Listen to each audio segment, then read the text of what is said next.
Hello everyone අද මං කතා කරන්නේ මූණේ සම හයිඩ්‍රේට් කරගන්න පුළුවන් ඒ කියන්නේ සමේ මොයිස්චර් ගතිය රඳා පවත්වා ගන්න පුළුවන් ක්ලෙන්සර් එකක් ගැන.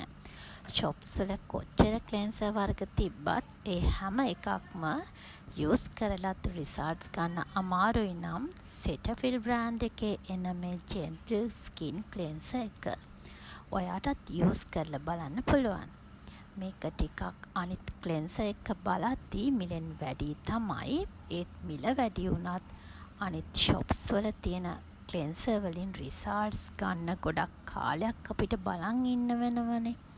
ඒත් මේ Cetaphil ක්ලෙන්සර් එක ඕනම සමකට මැච් වෙන විදියට හදලා තියෙන නිසා අපිට ඉක්මන් රිසල්ට්ස් ගන්න පුළුවන් වගේම බය නැතිව යූස් කරන්නත් පුළුවන්.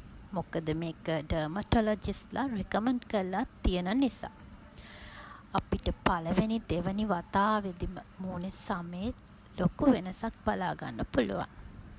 මූණේ සම ගොඩක් වියලි වෙන්නත් නොදී, තෙල් ගතියක් තියෙන්නත් නොදී සාමාන්‍ය සමක් මේන්ටේන් කරන්න කැමති ඕනම කෙනෙක්ට අදම මේ ක්ලෙන්සර් එකට මාරු වෙන්න පුළුවන්.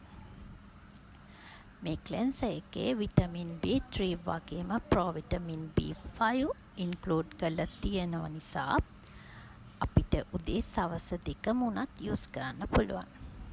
උදේ සවස දෙකේම පාවිච්චි කරනවා නම් අපිට මේක මාස දෙකක් පාවිච්චි කරන්න පුළුවන් වගේම උදේ විතරක් පාවිච්චි කරනවා නම් මේ ක්ලෙන්සර් එකේ මිලිලීටර් 250 බොටල් එකක් මාස 4ක් වුණත් යූස් කරන්න පුළුවන්.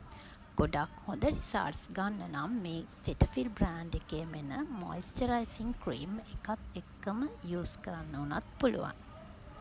මේ ක්ලෙන්සර් එකේ තියෙන විශේෂත්වය තමයි අපිට මේක යූස් කරලා වතුරින් සෝදලා අයින් කරන්නත් පුළුවන්. එහෙම නැත්නම් ස්පොන්ජ් එකකින් අයින් කර ගන්න උනත් පුළුවන්. මේක ඇප්ලයි කරලා මූණේ කුණු දූවිලි මේකප් ඉවත් වෙන්න මූණට විනාඩියක් විතර මසාජ් කරලා ඊට පස්සේ වතුරෙන් සෝදලා ඉවත් කරන්න ඕනේ. ඒත් වතුරෙන් සම්පූර්ණ මේ ක්ලෙන්සර් එක අයින් කරන්නේ නැතුව මූණේ පොඩි ලේ එකක් හිටින විදිහට තමයි මේක අයින් කරන්න ඕනේ. එහෙම නැත්නම් අපිට ස්පොන්ජ් කෑල්ලකින් හෝ හොඳ පිරිසිදු රෙදි කෑල්ලක් යූස් කරලා උනත් මේක ඉවත් කරගන්න පුළුවන්.